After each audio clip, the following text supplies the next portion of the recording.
Good afternoon. Welcome and thank you for joining us for today's Knowledge Labs webinar. My name is Dr. Gillian Mulvale. I am the Associate Dean, Graduate Studies and Research at the DeGroote School of Business. It is my pleasure to welcome you here today and to welcome our distinguished keynote speakers. Before the introduction, I would like to start with McMaster's land acknowledgement. McMaster University recognizes and acknowledges that it is located on the traditional territories of the Mississauga and Haudenosaunee nations and within the lands protected by the Dish with One Spoon Wampum Agreement. It is exciting to see people joining these webinars from all over North America and the world. Thank you for your interest in continuing to support DeGroote and our programming. We are pleased to welcome two supply chain experts to our panel discussion. Lillo Puma, Vice President, Supply Chain Central Services at Walmart Canada, and Dr. Elkafi Hassini, Professor of Operations Management at DeGroote. Lillo Puma has been with Walmart Canada for 11 years. He currently leads the Supply Chain Central Services team, which is responsible for supporting activities of the operations across the supply chain. Lillo has led many cross-functional supply chain initiatives, including integrated planning, flow efficiency and vendor collaboration programs, as well as many technology integrations and implementations. Prior to joining Walmart Canada, he worked for 10 years with the Hudson Bay Company in various supply chain roles. As an alumni of DeGroote, Lillo holds a Bachelor of Commerce from McMaster University. Professor Elkafi Hassini specializes in data-driven optimization with applications in supply chain management. His current research interests include big data optimization, supply chain analytics, supply chain risk management, sustainability performance measurement, and strategic procurement. He teaches supply chain management, procurement operations management, and applied optimization. Elkafi also serves as chair of the Smart Freight Center, a multi-university, multi-sector partnership which tackles goods movement issues across the Greater Toronto and Hamilton area. Here, his research focus is on finding more efficient and sustainable e-commerce logistics solutions. Welcome, Lillo Puma and Dr. Elkafi Hassini. Thank you for being here today and sharing your insights. Before we get started, there are just a few things we want to go over. First, there will be a question and answer period at the end of the discussion. Please use the Q&A function included in this webinar today to post your questions, and we will get to as many as we can. While we welcome audience engagement and questions around the supply chain topic today, this will not be a forum for vaccination opinion or discussion. We have also collected the pre-submitted questions, and we will try to answer as many as we can. Also, please note this event will be recorded for marketing and promotional purposes and/or shared within DeGroote, McMaster, or with our speakers, participants, or other partners. Please contact the marketing and community engagement team at DeGroote if you have any questions. And with that, let's begin today's presentation. So, the very first question that we have today to get us started, I'm going to be directing to Elkafi. So let's start off our conversation with a quick discussion on supply chain fundamentals, so we're all on the same page. What is a supply chain, and what are some of the basic things people need to know about supply chains before we dive into the topic? So for example, where does the supply chain begin and end? Thank you, Gillian, and thank you for that nice introduction. Great to be here and join you. Be happy to have a first jab at that question, and then Lillo could add any insight he may want to do. I teach the subject, and so I may tend to stay long. So please let me know if I'm speaking for too long. In fact, there were journal papers written about how to define supply chain and supply chain management. I'll be brief here and use the definition that I'm more familiar with, which is customer focused. So we look at when the customer placed an order, from the time they place an order to the time they receive their order. And this could be online, or it could be walking into a store. And that is how we define the supply chain. So we start from a customer order. In a typical supply chain, it would include a supplier, distributor or wholesaler, retailer, and customer. And given we have Walmart represented here, it makes sense to talk about a retail supply chain. When looking at supply chain management, we look at questions around facilities like warehouses, plants, inventory management, transportation, information technology, sourcing, supplier management, and pricing. Those are sometimes referred to as the drivers of the supply chain. And supply chain management, for short, I defined as trying to maximize the surplus from the customer to the supplier, and by managing the flows, whether it's goods, information, or cash. One of the challenges that we often deal with under supply chain management is a concept referred to as the bullwhip effect, which is the artificial inflation of demand through the supply chain. And that's one challenge that we usually deal with. And I will be talking a little more later about the different challenges when it comes to supply chain management. So I'll stop here and leave it to Lillo if he wants to add anything there. Always impossible to follow somebody that knowledgeable. Excellent. First of all, thanks for inviting me to join today. Always excited to be part of anything to do with McMaster family. Totally excited to be here today.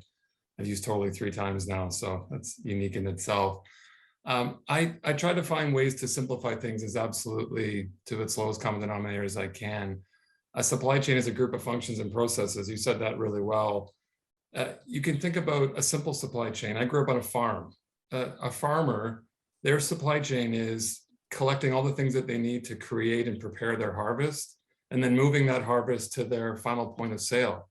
So if you were selling strawberries that you grew in the field and selling them at your roadside table, moving them from the field to the end of your driveway is in essence the supply chain. It doesn't have to be this complicated integrate infrastructure, but it is. And so how we describe it is unique depending on what type and what form of supply chain you're involved in. But excellent first question. Thank you.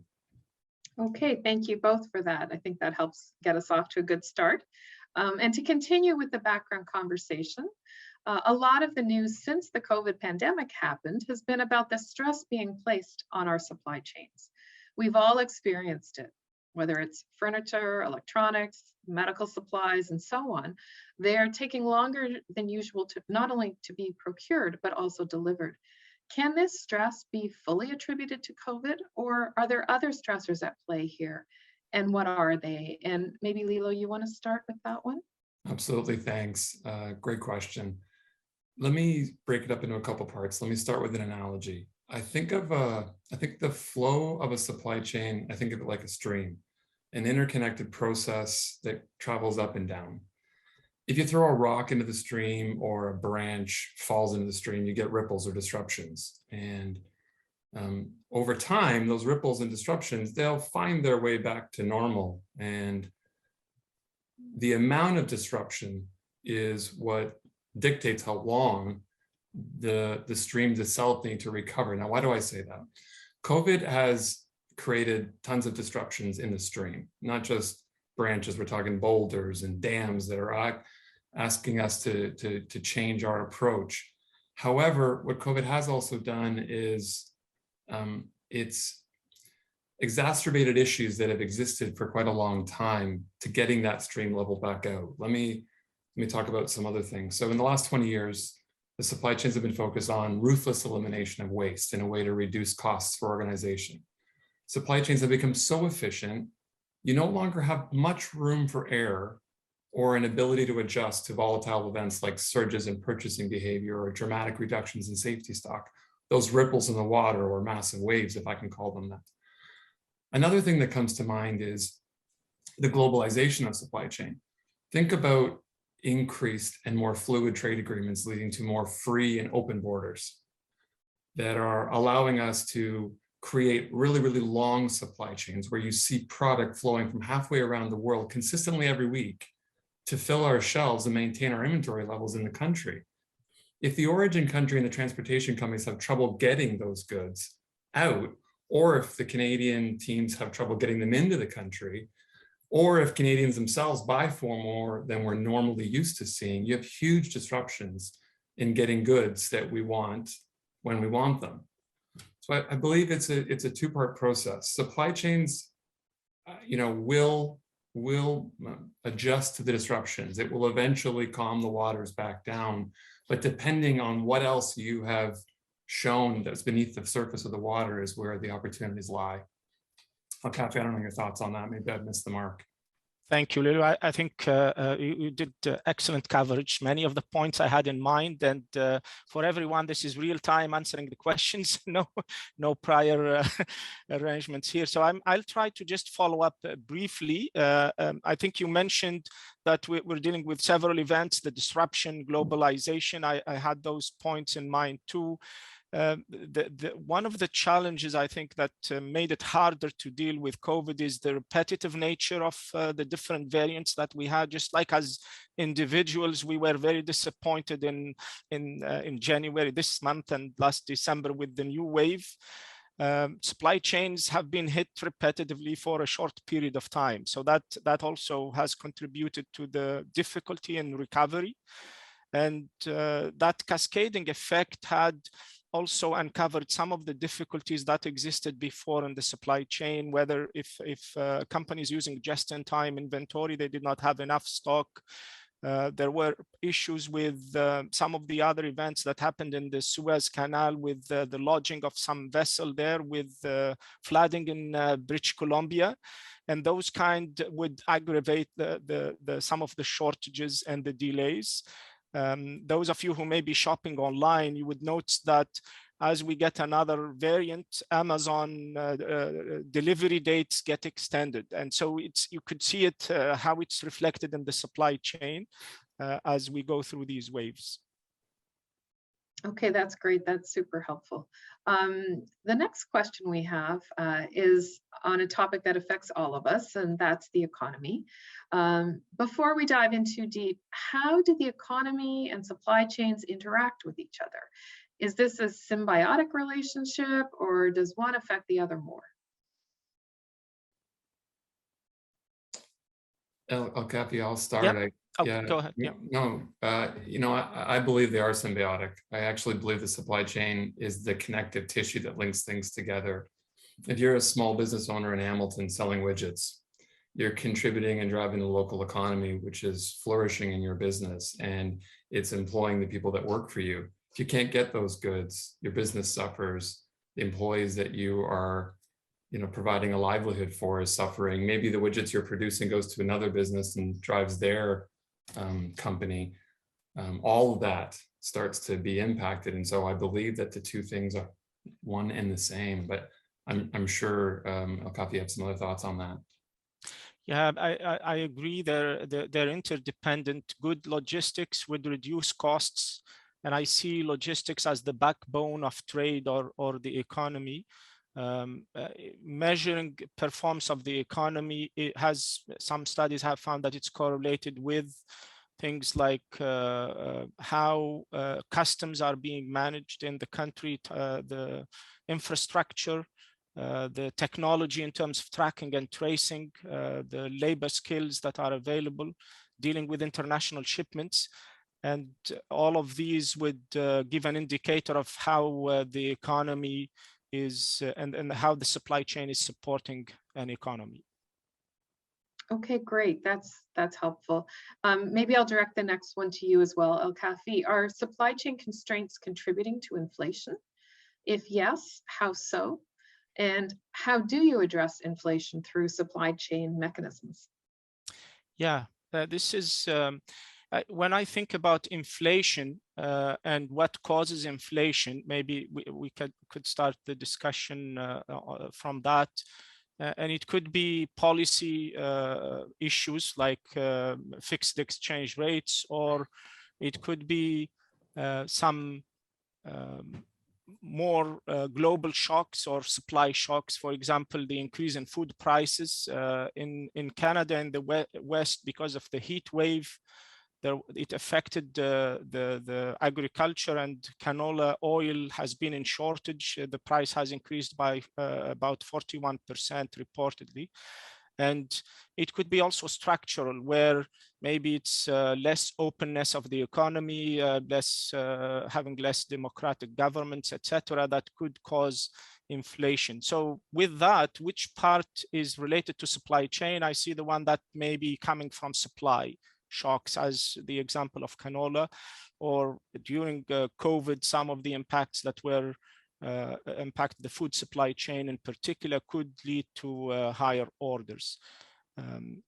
I mentioned early on with the definition of supply chain, the bullwhip effect, and that sometimes as the supply chain gets longer and each business makes an order and the other makes an order based on that, there tends to be inflation of that order, and it's not real inflation but artificial. This is different from the inflation we know in the economy, but that leads to higher inventory, higher stocks, higher prices, and results in inflation in the end. So that's how I can see that supply chain may be related. Very quickly, parts of how supply chain can also fix this problem is looking at substitutes, dealing with inventory for substitutes, for example, with canola oil, maybe vegetable oil, coordinating with different parties in the supply chain, having dual supply chain strategy and flexible capacity are things that that could help alleviate the inflation. That's great. Lillo, would you like to add anything on this point? Yeah, he was so specific. The only thing I'll say is it's all about cost for me. You are driving up cost with uncertainty. A very simple example would be products that are sourced from Asia, as an example. What we were paying to have those products transported to Canada, and sometimes right now are 2 to 10 times that more expensive. Just that one part of the supply chain of that shipment across the water, that 2 to 10 times of increased cost is absorbed by other parts of the supply chain, but unfortunately passed on in price all too often. And so that factor, the inflation equation, just needs to be constantly monitored to find ways to reduce that disruption, to bring calm back to the flow. But that's all I would add to that. Okay, great. So the next question begins with stating it would be wrong to frame the supply chain as only affecting the consumer.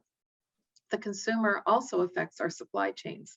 Can you outline that relationship? How much influence does the consumer have over supply chain management and processes? Is there anything the consumer can do to help alleviate their impact on the system, such as shopping locally or instead of ordering online? Lillo, do you have thoughts on that one? Yeah, it's kind of the bread and butter of what we do most days, but customers have the most huge effect on the supply chain. In fact, where I work, it's all about what the customer wants and needs, and we're all here to support and supply for them. Supply chains are designed to anticipate what a customer wants almost on an 18-month horizon. If you just put this into perspective, when you buy something as simple as a toaster, the anticipation of that purchase started about 1.5 years ago, when company that was producing that toaster planned that sale, then would procure all the raw materials, build their business model, get their annual sales goals, then they manufacture it, then they would transport it overseas. And that takes a while from beginning to end. And so there's certain commodities, let me just go on a little tangent here, that have shorter lead time. Think toilet paper. Manufacturing, you're still gathering those raw materials, the lead time to produce is much shorter than that toaster and that transportation timeline would bring, but both of them are just as impacted by surges in sales. So fast forward to March 2020. Everybody believes that there'll be no toilet paper left on Earth. So everybody runs to the stores and buys 2 to 5 months of supply. Toilet paper is a consumable. You can measure it at a basic supply. How much do you need? How much do you use? No manufacturer was ready for 1/2 years of inventory being drawn out of the total equation almost overnight. You needed to resecure raw materials, run additional manufacturing sites, You had fewer staff due to COVID absenteeism in those facilities. All retailers were trying to say was, don't panic.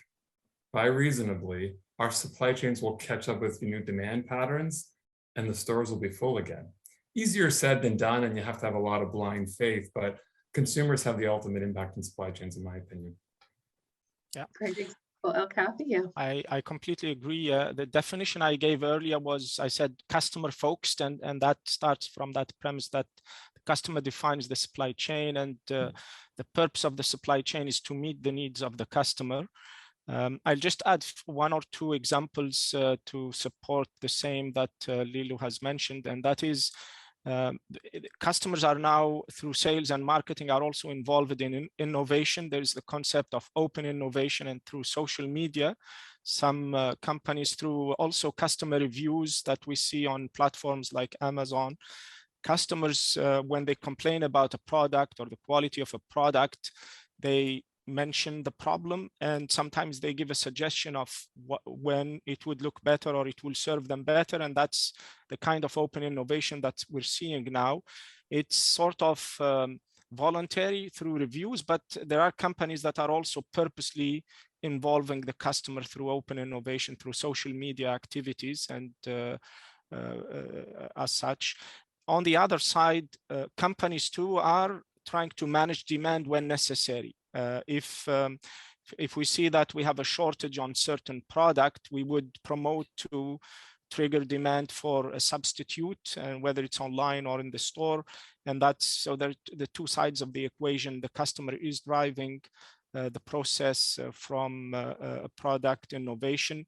From the demand, we could also manage demand by orienting the customer to the kind of product that's available. Okay, great. This next one is, again, it's directed to you, Dr. Hassini, if you're ready to go again. Yeah. You and your team are currently researching the impact of the post-pandemic surge in e-commerce freight on traffic flow in urban and residential areas. Would you like to touch on that for the audience? Can consumers expect an increase in residential traffic in this regard? Sure. Yeah, so this is something that we've been working on with a team in McMaster, as well as in through the other 3 universities with the Smart Freight Center, with support from the Peel region. And we've all observed the move to online through the pandemic. So things have been accelerated. What could maybe have been achieved in 1 year now is achieved in a few months, given the lockdown, and that online ordering seems to be the only option in some cases. In Canada, for online retail, the sales, the shares of online sales have more than doubled in the last year, and many predict that that demand will stick. So people will keep shopping online. We ran our own survey in the Peel region, and we found that both experienced online shoppers have increased their shopping online, but more importantly, those who have never shopped before or have been hesitating have started shopping, and many indicated that they will continue to shop. So that's the background in terms of the evidence on the switch to online. This has driven volumes for online delivery, created challenges on dealing with that last mile delivery. And part of the research we're doing is looking at innovative solutions for and alternative ways for handling that increase in volume in the delivery. There is also other challenges around parking. So just as in 2018, and this is old data now, it would be even more, in New York City, FedEx and UPS have the cost of illegal parking has cost them more than $50 million in 1 year. So that's the extent. Sometimes companies, they're seeing it like a hidden tax now, the charging for delivery, especially in downtown, in urban centers. And so that's one challenge. And in residential areas, there is an increase in volumes. Data has shown that there is increase in tracking in neighborhoods and decrease in tracking over the highways, meaning that more is being shipped from stores to residents and less from distribution centers to stores, given the switch to online. So one of the project we're looking at is using a mobile locker with a transit system with the bus, attaching a mobile locker with the bus, and trying to use the concept of sharing the shared economy to make use of the transit system as a way of performing the online delivery. And this is an ongoing project, so I'll be happy to report on this in some future webinar. Okay, great, thank you. So maybe over to Lillo for the next one to start off. Do you see a scenario where the current supply chain pressure forces companies or consumers to alter their purchasing behavior or accelerate their adoption of new products and services? Does the current model of just-in-time delivery make sense? If yes, how do supply chains adapt to increasing demand? If not, how do both the consumer and business adapt to this reality? Such a great question. There's so much to unpack in there. There's a lot. Yeah, at the risk of going 22 minutes on this one answer, I'm going to take a stab at a slice of it. So historically, we've always worked in supply chain to anticipate trends by using all the history that you have. That then creates a future pattern. You call that a trend, and you adjust all of your business, processes or buying purchases or whatever accordingly.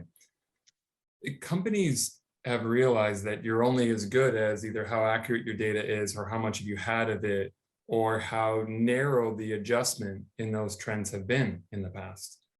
We live in a world of absolute chaos right now where everything's changing all the time, as anybody on this call could attest to. So companies have adopted artificial intelligence in a way to leverage big data, to have their smart machine learning, which are three big catchphrases in the industry right now, to anticipate demands with very little variation in pattern.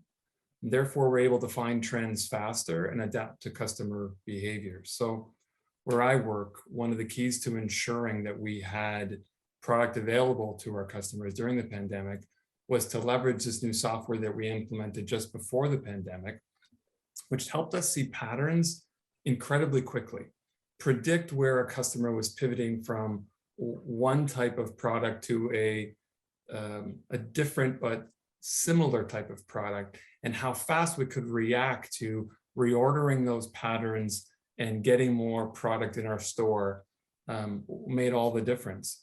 Quite candidly, it's all about predicting and sitting on as much stock as you can to adjust to the various points of sale that the consumers are looking for. And so that constant, 400 stores across Canada, 60,000 items that we sell, trying to pinpoint each and every one there, almost impossible for a human being in an Excel file to do. You need that layer of technology to help anticipate what the customer is doing and where they're going. So I think it's up to the organization to be that forward, to be that innovative, to get out in front of consumer demands, because we shouldn't say to the customer, no, you can't have that because I couldn't figure out how to get it to you. That's just the opposite of what any retailer wants to say in public ever. So, Elkafi, I don't know if I hit the mark for you or not on that. Great. Again, thank you. You made it much easier for me. There are a few things I wanted to add. One is a follow-up of what I mentioned before on the last mile delivery. There is a lot of pressure to innovate on that front, given that classical solutions are not able to solve all the problems in terms of increasing volumes and increasing demand. Use of shared services, and we're hearing of use of automated, the autonomous vehicles such as drones at an experimental stage in combination with trucks. Also use of truck plus crowd shipping like Uber and others. And so that's something that I expect will be even more activity on that front. In terms of just in time, I mentioned that part of some of the challenges that COVID uncovered, and in fact, other previous events, disruptions to the supply chain, is the reliance on just in time. And so now some companies are thinking about just in case to manage on if things go wrong. And I think even on the business school side, that's something that we have to pay more attention to, that we teach for the management of such disruptions that COVID proved that they last for a long time. They are not something that comes in a week and goes away. Okay, great, thank you. With access to more information than ever before, people can now see how products are made, who makes them, how they're delivered, and so on, which provides them with even more purchasing power. Have you noticed the consumers' increased interest in sustainable or ethical practices playing a factor in how supply chains operate? Elkafi, do you want to start? Yeah, sure. I think there is, and I'll focus more maybe on the sustainability issue. There is more pressure from consumers in general and stockholders too for transparency. Many companies are putting some effort on that front, including sharing data on their suppliers, where they are, what kind of practices they have. Some, like Apple, is publishing reports, annual review of their suppliers. So there is improvement there. However, I think there's still, on the front of costing and pricing, we're still far from where we should be, I believe. If we think about the Canadian context in the summer, in winter, maybe we can't grow tomatoes in our backyards, but think about the summer where you could grow tomatoes in many different parts of the country, but we still find that it's cheaper to get tomatoes from Mexico than to get it from your backyard. That does not seem to make sense.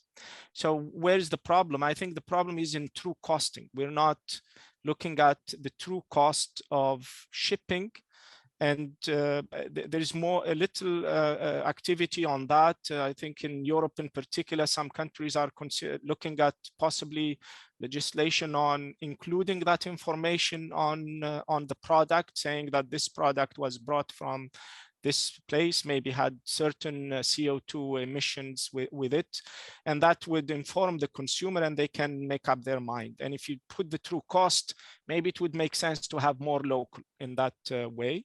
The good news, I think, is that more and more companies are moving away from the risk approach of sustainability to value add approach. And I'll explain briefly. The risk approach, I see it more as we will take care of sustainability, corporate social responsibility, as long as it will not put us in public problems, and just to minimize news going out and being in trouble, to thinking about sustainability as a value add, as somewhere where you could increase your business volumes.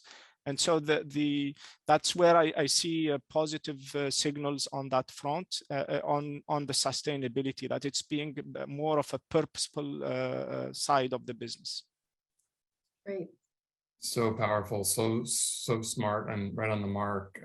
We're seeing consumer purchasing trends changing all the time. Demand for gluten-free products moved from a small part of our store to aisles of lots of options. People won't buy tuna unless they understand the sustainable fishing practices that go along with it. We've got products that are being sold that highlight certain cultures in our communities and lifestyle choices that match what they want to see. Our supply chains are being challenged. The only angle of all that is to see those patterns, to adapt to those patterns, to get the right product in the right stores that are playing on those patterns. But doing it all the while, and I love what Elkafi was just saying, around doing it the smart way, not because we're trying to avoid getting any negative press, but because we want to lead from the front. And you can say the word lead, but I mean lead from the front, being the one that people aspire to be in their organization, mimicking another organization, providing regenerative solutions on how we do business every day is why I'm proud to work where I do, because of all of the efforts that go into that part of how we run our supply chain in the right way. So just so much great conversation. I really appreciate that. That's excellent. Thank you. I imagine there are a couple of business owners in the audience, and even if you're a consumer, this information can still be helpful. Generally, what are businesses doing, if they're doing anything, to help make life easier for the consumer? What can the consumer expect from businesses? Lillo, maybe you can touch on this question from a Walmart perspective as well. Yeah, absolutely. Our founder our founder Sam Walton said at the beginning of all of this that there's only one person that we all work for, and that's the customer. the only person that can fire the CEO is the customer by just choosing to shop somewhere else. And so what we do each and every day is trying to understand, what does the customer need more of from us, need different from us, and how are we adjusting? The first thing that customers ask us is, help me get in and out as quickly as possible. Life is just crazy right now. And when your store is cluttered, or I get confused about where things are, or I have to wait in long lineups, I'm just not happy. We're tackling that by creating a bunch of energy, investing a bunch of capital into different ways to lay out the stores in specific ways that leverage technology to make it easier and faster to navigate in and out of our stores. And or whether you want to shop in the store, you want to shop online and pick up in the store, or if you just want to shop online and have it delivered to you, however you want to shop, your time is critical. And so we want to get you in and out as fast as possible. And that's, a big deal for many retailers. Another one that we're hearing a lot of is, when I take time to choose you as my shopping trip, have what I'm looking for. Don't waste my time making me go to another place that I couldn't find it on your shelf. Huge attention here to planning disciplines. Holding enough safety stock on items to ensure that our shelves don't run thin or empty is absolutely paramount in making sure that the customers come in and find what they want, but help our stores, technologically speaking, know what's in the store, where it is, and how to make sure that it's right there where the customer wants it. That pairing of energy is where we spend an awful lot of time. But the most important thing that we continue to work on every day, the most important thing, is that working with our associates in our stores to remain patient and empathetic with our customers. Because when things fall down, it's no one's fault. And all involved need to remember to be kind to one another. And that's the most important thing that we are challenging right now in our stores. That's great. Elkafi, is there anything you'd like to add on that one? Very briefly, great insight, Lillo. So I always love to hear from people like you, because it informs what we do in our research too. So great points that you raised. I think I agree that responsiveness to the customer, both responsiveness could be in time, but also in variety and ways of shopping, whether it's online or in store. The concept of an omni-channel, and that's where retail in particular, I see the focus would be. Okay, great. And then the last of our prepared questions, let's end the webinar with this question. Has COVID-19 exposed the precarious nature of global supply chains? What lessons have been learned during this time, and how can they be adapted for the future? And Elkafi, do you want to start? Yeah, sure. I mentioned earlier that companies need to move, at least based on what we've seen in COVID, from just in time to also just in case. And I would say this is not the first time that we see this kind of supply chain disruption. It happened in the past. We did one study on the disruption, the tsunami that happened in Japan in 2011. And we looked at the automotive supply chain and how the risk has propagated both time and distance, geography-wise, and also time in time, by looking at an interval of 9 months and seeing how it spread. Some of what we've seen at that time, we observe now, although some companies that we looked at, Toyota, Nissan, and Honda, they've had different impact during the COVID. But the concern about reacting to disruption and the management of the recovery after the disruption is still a big challenge for businesses, I think. There is obviously the element of the prediction of when things will happen. Nobody predicted COVID-19 and that it would happen in December 2019 and on. And then after the disruption hits, how do you recover quickly? So I think that's where effort should be put. We do have mitigation strategies that if you face this situation, this is what you do. But at the same time, you need to quickly look at the situation and then develop a plan to recover, to adapt. And I also reiterate that in business schools, that's something we need to also integrate in our training when it comes to operations management material, that we need to, I think if to maybe summarize, if COVID taught us anything, it's that extreme events or disruptions may last for a long time, and we have to learn how to live with this for a long time. And that's my message in terms of the impact of COVID on supply chains. Okay, thanks. Lillo. So spot on. My role sits in the middle of planning all the different functions that exist, the trucks and the buildings, and COVID comes and everything that you think you know and was planned purposefully needs to be adjusted and altered. And they taught us all that we have to be nimble, and we have to work tirelessly to adjust our plans to a new normal, not just for a time being, but to a new normal. So COVID has exposed the efficiencies that supply chain was driving, like I was mentioning earlier, and it's exposed longer lead times, creating more disruption points in the ability to move goods. But how you plan not to change the dynamic of the company that you work within or the supply chain that you're managing, but how you plan to meet the changing environment, all the while meeting the needs of the customer. That is what it's all about. And that's what the most fruitful, the most successful supply chains in the last little while have been able to do, is to adjust on both fronts and not just say, sorry, I can't do that anymore, so you're gonna have to live with this environment. It is, okay, this is the environment. How are we changing all of our approaches to both get everybody what they need and do it as efficiently as we possibly can? So much to unpack there. I could go on forever and a day, but I've been taught to learn when to zip it at the end, so. Yeah. That's great. I next want to go to a couple of pre-submitted questions as well as our live questions here today. First pre-submitted question, why aren't we discussing strategies for enabling supply chain recoveries? That it says they will stop the consumer issue from growing. I don't know, Lillo, if you have a response to that one? I do, in the sense that sometimes when you're too close to things, you don't think about answering that question in that way. Coming up with the solutions to the problem, first of all, you're not going to fix everything. That's what you have to accept. There's, when we have one distribution center that manages over 100 stores in a particular part of the country. And so if you have an opportunity at the store, the local consumer might have a problem in getting that product. If you have a problem in the distribution center, now 100 stores are impacted by getting that product. And so our efforts and our energies are to find network-wide solutions that future-proof us to what we've learned from COVID and what COVID could bring us. But every single time you think you've got the answer, it throws us another curveball, and we're constantly adapting. And so the answer is, you come up with a solution with your best laid plans, with the best information that you have. You use that solution until it's no longer viable.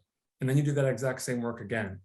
And if you think that's a frustrating, never-ending, circle of doom, it isn't. It's just how you react in an environment like we're in right now when you're managing a supply chain. So to me, it's a little more obvious, and I probably should have done a better job of describing that at the beginning. So a very fair and challenging question. Elkafi, did you want to add anything? Yeah, I mentioned recovery is important. And in fact, we, with Dr. Verma and Dr. Azad, a postdoc that was here a few years back, we started some stream of research on the supply chain disruption recovery, because when we looked at least on the academic side, there is a lot of work on preparing for disruption, preparing for what-if scenarios, but that period, that's very critical. The 1 month after flooding, the 1 month after COVID starts, and how do you beat your competition in being ready back to the perfect system or close to as before the event is critical. And so there are different strategies to handle that. Working on your supplier selection strategy, maybe having dual supplies, having redundant sources of supply would help. Also, incentivizing suppliers during that recovery period can help meet some of the needs. Yeah. Okay, great. And then another interesting pre-submitted question, to what extent are supply chain stressors related to increased concentration? For example, how can we explain the concentration in meat processing in the US, the rising profits of the oligopolists, meat price increase to consumers, and falling prices paid to the producers of the meat? Elkafi, do you want to try and tackle that? Yeah, so I think the localization of supply and focusing supply on in certain parts of the world, the impact would have is that locally the production cost would be lower, and so it would help in terms of local. However, in terms of supply, and if we're talking about COVID and dealing with disruption, that could have a larger impact, because if that source of delivery is disrupted, then the whole supply chain globally could be impacted. And there are many examples in whether it's in chemical producing or auto manufacturing, where you sometimes have that unique supplier that makes a certain component, and if there is some fire in the plant or some disruption, the whole supply chain could be shut down. An example of what happened recently is with the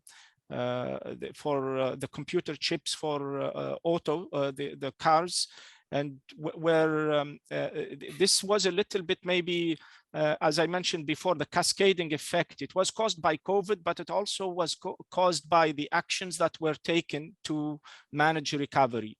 Some of the manufacturers thought that the demand will go down, I will shut down production, and basically canceled orders. And then they figured out that production is growing and demand is growing, and to recover that, it was to going back to pre-COVID for their suppliers takes longer time than expected. And so there is that cascading effect of further delay. Nothing to offer there. That was absolutely so well said. In fact, I was trying to jot notes down without making it look on camera like I was doing something else. So we'll have to touch base after, Elkafi. That was brilliant. Thank you. Okay, I have a live question from Omar.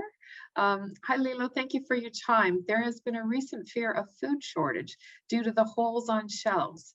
I wanted to know your take on the situation and whether this is a temporary dip or more concerning. I don't know if you want the second part. I'd also like to know. I read through it online. I was trying to multitask as best I could. You know, it takes me back, a great question. It takes me back to the beginning of the pandemic. We're about a month in, I get a call from a good buddy from high school, you know. And the conversation is, listen, is there enough food out there? And I was like, I don't understand. What do you mean? Well, I go to the stores and there's not much food. Should I be stockpiling? Should I be hoarding? My answer was similar to what I was trying to answer earlier. I think what you're seeing is a log falling into the stream or a giant rock creating a wave. There's a disruption that exists in the supply chain that interrupts what we're used to flow of goods from its point of origin to its point of sale. And so, you know, right now we're having trouble getting certain commodities in the cereal ranges in our stores. And is that a product of not enough raw materials? No. There are certain challenges with certain manufacturers. A lot of them are due to labor shortages in parts of the country that are being hit with COVID waves right now. When you have 100 people in a building whose responsibility is to prepare the orders for the outbound shipments to retailers that day, and half those people don't show up for a day, it creates a dramatic impact on the flow of goods.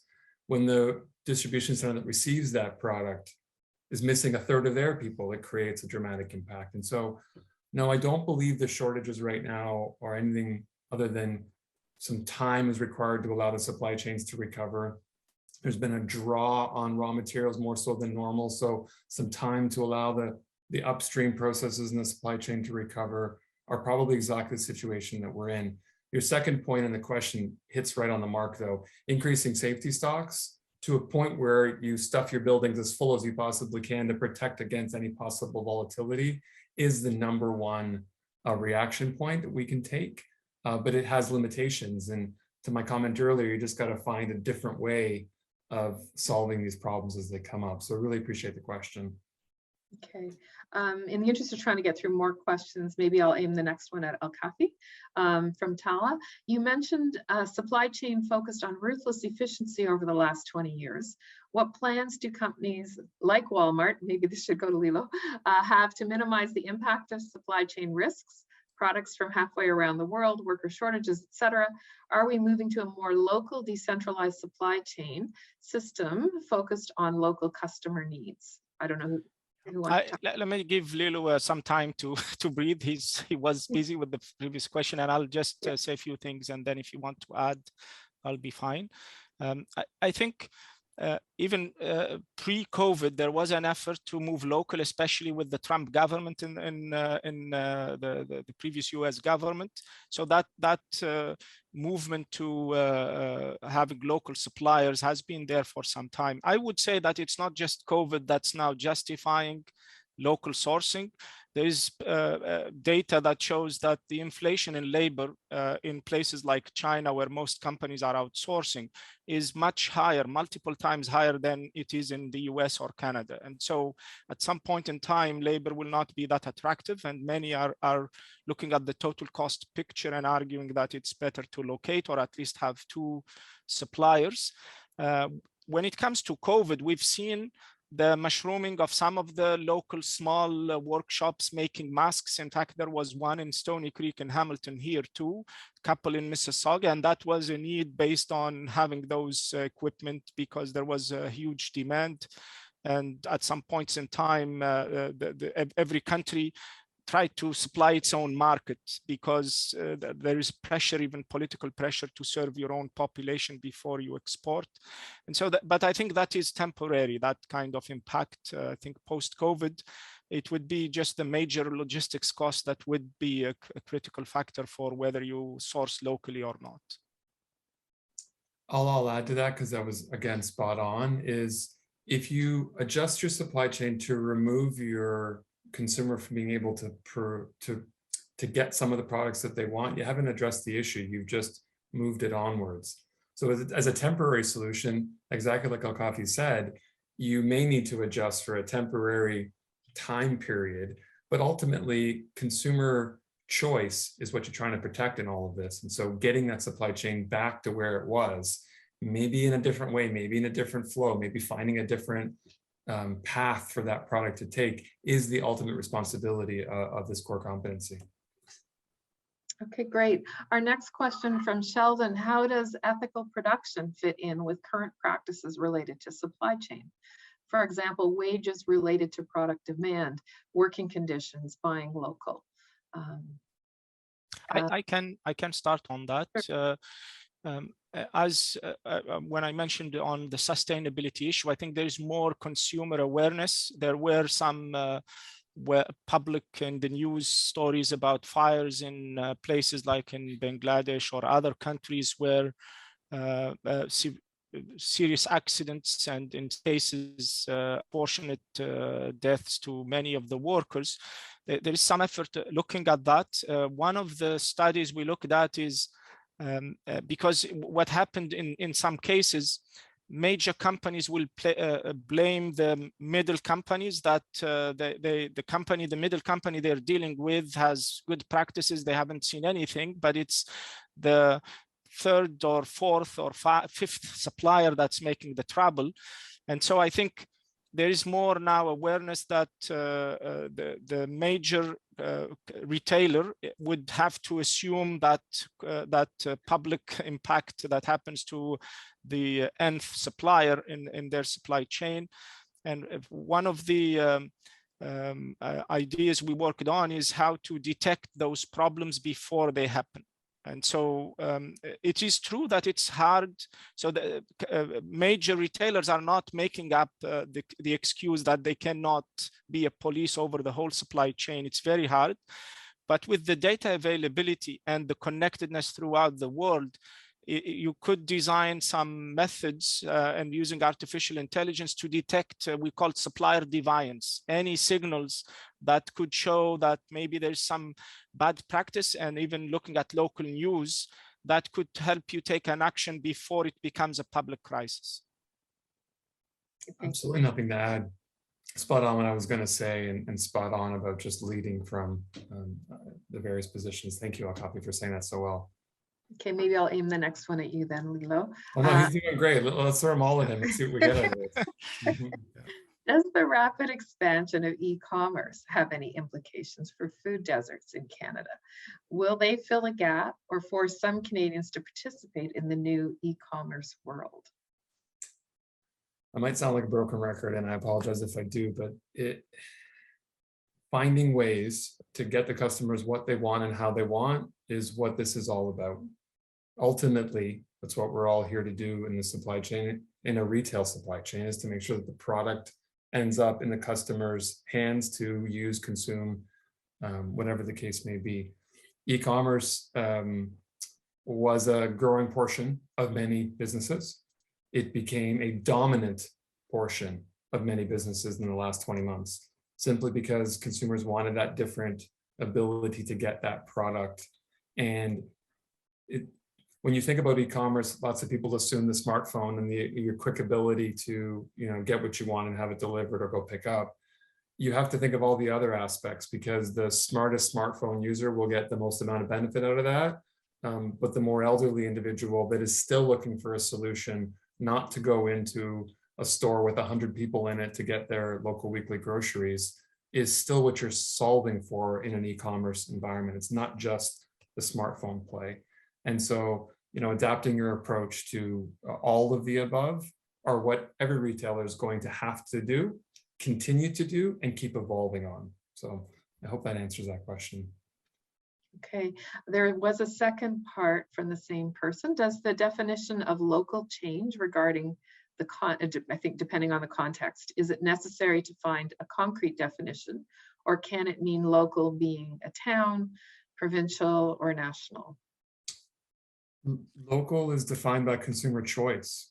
If the consumers are looking for a certain type of water bottled in a certain place in order to support that's a terrible example, but it actually is a horrible example. But if you think about even as unique an example as that, if the consumer is looking for that and that's what they're looking to purchase because that's where the trends are taking them and that's what their desire is, then we need to find a way.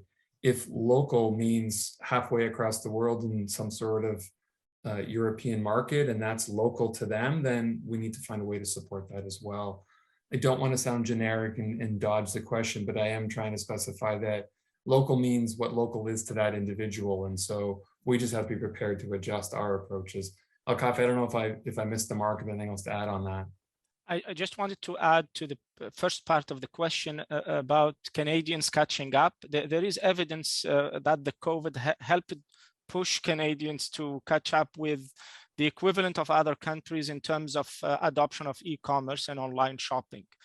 As I mentioned before, it's almost 50% in terms of share, or doubled in the last 1 year. And that is putting Canada on par with other countries like the UK, US, and in terms of adoption of online shopping. Okay, we're almost out of time, but we've got two questions, one from C, one from Mohammed, that are both directed at Lillo, and I'm wondering if we could combine them with a quick answer. No challenge there. I'm wondering if there is any innovative delivery technology Walmart Canada is using to solve your last mile delivery challenges, like drones, is one question. And then, as one of the largest shippers out of Asia, in what ways has economy of scale enabled you to weather the inbound freight issues along with your suppliers? How did that affect future shipping vessel contracts? So in a nutshell. Yeah. I'll take a quick stab at this. One of the reasons I love where I work is they foster culture on a couple of key principles. And one of them is that we all treat it equally. We all have the same voice at the table. We all have the same great ideas. And so that culture fosters lots of conversation. There is no one solution that will solve last mile delivery. We will come up with a great idea and then the next best idea will come. You have to crowdsource ideas. You have to crowdsource thoughts and principles. You have to build off of those and find the next best idea on the one that you just built. So yes, we've got a ton of things in the hopper, finding ways to move product as close to that final point of delivery as possible minimizes the amount of effort required for that last mile. That's where we focused a lot of our attention. The different ways in which the cool things you read about the drones, and I think there's easier, sharper ways of things as simple as associates at various companies on their way home, stopping by, picking up an order, dropping it off, making an extra few dollars. It's kind of like how the concept of Uber was created in some respects. And so those types of things are what's in the hopper right now. But I bet you 6 months from now, it'll be something different. That's how fast this is moving. Around economies of scale, of course, your ability to buy in bulk and negotiate in bulk is always going to give you an opportunity to find different ways around the problem, but it creates as many problems as it solves. Now you've got more to move, less capacity to get it through, and so on and so forth. Elkafi, I didn't want to close. I wanted to make sure you were the last word because I was so enthralled by everything you shared with us today. Anything you'd add to that? Thank you. And I think you covered all the ground for the questions. On the last mile, and Celio actually works with my team, so I think I know where he's coming from. There is lots of activity on that front in terms of looking at new ways of delivering to the customer and taking care of the increase in volumes. And with the last question on economies of scale, I think major retailers with the history and the volumes that they have that advantage of weathering these problems that we're experiencing during the COVID. And that's why we're still able to shop in the stores, thank God. Okay, and with that, we've run a couple minutes over, so thank you both so much. Thank you, Lillo Puma and Dr. Elkafi Hassini, for joining us today and sharing your insights. It's been a really informative discussion for all of us. We hope you enjoyed today's Knowledge Lab webinar. Please continue to check the DeGroote website for upcoming webinars and activities. Thank you, everyone, and have a wonderful afternoon. Pleasure. Thank you all. Thank you, Jillian. Thank you, Lillo. Thank you, Jillian. Yeah, thank you. Thank you, Elkafi. Pleasure. Thank you.